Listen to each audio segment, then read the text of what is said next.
இருக்கணுன்ட்டு என் ஊர்ல கல்ல இருக்கணும் சொந்தக்காரன் புறம் பிடிச்சிட்டு போயிட்டான். போலீஸ் ஸ்டேஷனே இருக்காதுன்ட்டு தகர்த்தறிஞ்சிடும் பார்த்துக்கிட்டேன்.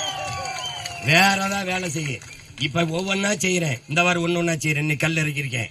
நேத்து இந்த தைப்பூசத்துக்கு நீ வந்து எங்க திருமுருக பெருமானுக்கு தமிழ்ல குடமுழுக்கு செய்யின்னு இருக்கேன். செய்ய மாட்டான். சேகர் பாபுக்கு என் தாய்மொழியில சொல்லணும்னு என்ன வேத்தி கிடக்கு? அவனுக்கு என்ன நேர்த்தி கடை? அவர் தாய்மொழி அது இல்ல. அப்ப நான் என்ன பண்ணுவேன்? நீ அங்க குடமுழுக்கு நடத்து, நான் அங்க பக்கத்தில் நடத்துறேன். அதே என் முருகனை வச்சு, அதே 76 குடத்தை வச்சு, என்னுடைய ஓதுவார்களை வச்சு, என் தாய் தமிழ்ல என் பாட்டனுக்கு என் முருக பெருமானுக்கு நான் மந்திரம் சொல்லி ஓதுறேன். அந்த முருகன் தன்மானமிக்க தமிழ் மகனா என் தாத்த என் பாட்டன் பேரனோட நிக்கிறா, ஊரானோட நிக்கிறான்னு பாத்துருவோம். எவனோட என் பாட்டன் நிக்கிறான்னு பாத்துருவோம். வா அன்னைக்கு பாத்துருவோம். அது மாதிரி அடுத்தது, ஆடு மாடுகள் மேய தடை போடுறான். கால்நடைகளுக்கு மேய்ச்சல் இடம் கிடையாது.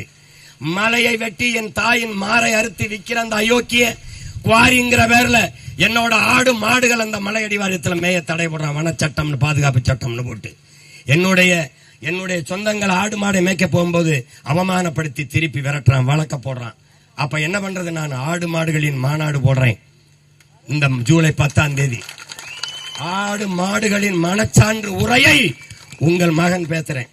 அதுல அவன் சரியா வரல, நானே 2000-3000 ஆடு மாடுகளை திரட்டிக்கிட்டு வாங்கருவாளோட, இப்ப பாலையருவாளோட, அப்புறம் வாங்கருவாளோட மேய்க்க போவேன்.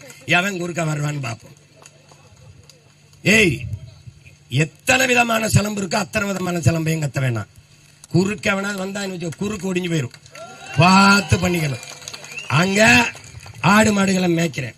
அதுக்கப்புறம் என்ன பண்றேன்? ஒவ்வொன்னா செய்யறேன். ஒன்னும் இந்த இருக்கு. எனக்கு ஒன்னும் வேற வேலை இல்ல. யாரோ சொன்னாரு அது வழக்குன்னு. எனக்கு தேர்தல்லாம் 6வது 7வது கடமை தான்.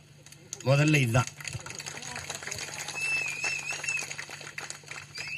உலகத்திலே எனக்கு மகிழ்ச்சியானது எதுன்னு கேளு, சிறையில் இருக்கிறதா. ஏன்னா எவனும் எனக்கு அழைக்க மாட்டான், செய்தி போட மாட்டான். அண்ணே என்னை கிள்ளிட்டான், அண்ணே என்னை நோண்டிட்டான். வரல 24 மணி நேரமும் புத்தகமும் நானும் இருப்பான். பக்கத்துல ஒரு ஏடு இருக்கு, ஒரு பேனா இருக்கு. நான் பாட்டுக்கு எழுதுவேன். மண்டை நிறைய சேர்த்துக்கிட்டு இங்க வந்து பூராப்பையிலும் கொண்டு எடுத்துருவேன்.